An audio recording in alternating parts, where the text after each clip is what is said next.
दूसरी कहानी प्रसिद्ध आप कह सकते हैं सेल्स ट्रेनर डेल कार्नेगी की स्टोरी है। डेल कार्नेगी न्यूयॉर्क में एक जगह ट्रेनिंग कर रहे थे और वहाँ पे उन्होंने 20 दिन के लिए वो होटल लिया हुआ था। 20 दिन की ट्रेनिंग उन्होंने कहा था कि 20 दिन ट्रेनिंग यहाँ पे करेंगे।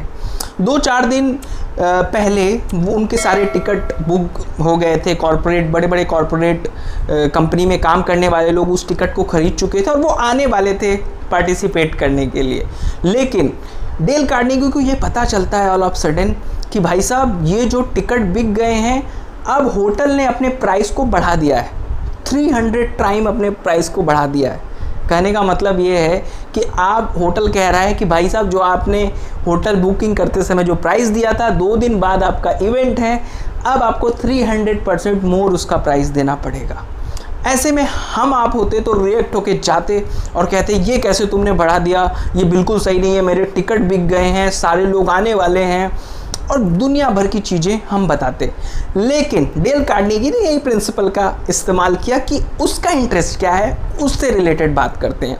डेल कार्नेगी उस होटल मैनेजर के पास गए, उन्होंने उससे कहा कि मैं समझ सकता हूँ कि आप चाहते हैं अपने होटल के रेवेन्यू को बढ़ाना, और आपकी जगह मैं भी होता तो मैं भी आपकी तरह होटल रेवेन्यू बढ़ाने के लिए 300% तक रेस कर देता।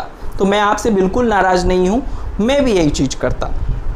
फिर उन्होंने कहा लेकिन आपने ये रेज कर दिया है, अब चलिए इस रेज करने से क्या एडवांटेज होगा और क्या डिसएडवांटेज होगा, इसके बारे में बात कर लेते हैं।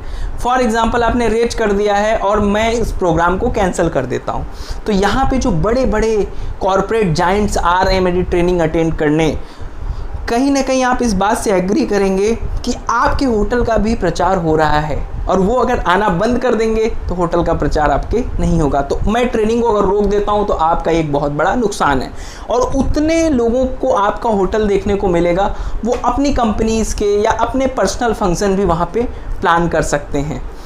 इसके अलावा मैं यहाँ पे कॉर्पोरेट ट्रेनिंग ले रहा हूँ, 20 डेज़ के लिए मैंने अभी आपका होटल बुक किया है, आगे भी पॉसिबिलिटी है अगर मुझे सही रेट, अफोर्डेबल रेट मिलेंगे तो मैं बुक करता रहूँगा। तो उन्होंने एक एडवांटेज और डिसएडवांटेज की लिस्ट बनाई और उसमें हाईलाइट किया उस मैनेजर को कि क्या क्या बेनिफिट हैं उनके साथ इस डील को कंटिन्यू रखने में उस होटल के, और बस वो बना के वो चले आए और अपना सेशन शुरू कर दिया। नेक्स्ट डे से जब भी उनका सेशन शुरू हुआ, उन्होंने देखा एक और लेटर उनके पास आता है और उस लेटर में बताया जाता है कि भाई आपको 300% नहीं देना पड़ेगा, सिर्फ 15% देना पड़ेगा एक्स्ट्रा।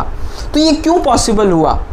क्यों वो hotel person, hotel manager impress हुआ उनसे, क्योंकि क्या वो चाहता है ये उन्होंने देखा, और क्या कैसे अचीव कर सकता है ये उन्होंने दिखाने की कोशिश की।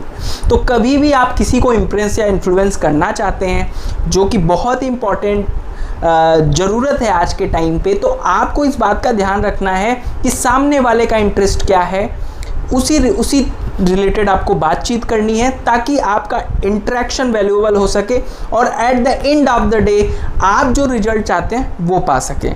जनरली 99% ऐसा होता है कि हम जो चाहते हैं वो पहले बता देते हैं, और इसकी वजह से सामने वाला पर्सन जो वो चाहता है वो नहीं करता, क्योंकि हर कोई ये चाहता है कि मेरी बात सुनी जाए। तो जब सामने वाले की बात सुन के आप अपनी बात रखते हैं, बेंजामिन फ्रैंकलिन जो बहुत बड़े ऑटोमोबाइल जनक हैं, उन्होंने भी ये बात पे जोर दिया था कि आपको हमेशा अपने पॉइंट ऑफ व्यू और सामने वाले के पॉइंट ऑफ व्यू से, दोनों व्यू को एक साथ लेकर के किसी सिचुएशन को देखना चाहिए, ताकि आप ज्यादा से ज्यादा सोल्यूशन प्रोवाइड कर सकते हैं। तो दोस्तों ये वीडियो थी जिसके माध्यम से हमने आपको बताने की कोशिश की कैसे आप दूसरों को इम्प्रेस या फिर इन्फ्लुएंस कर सकते हैं। आई होप स्टोरी के माध्यम से आपको ये वीडियो समझ में आई होगी।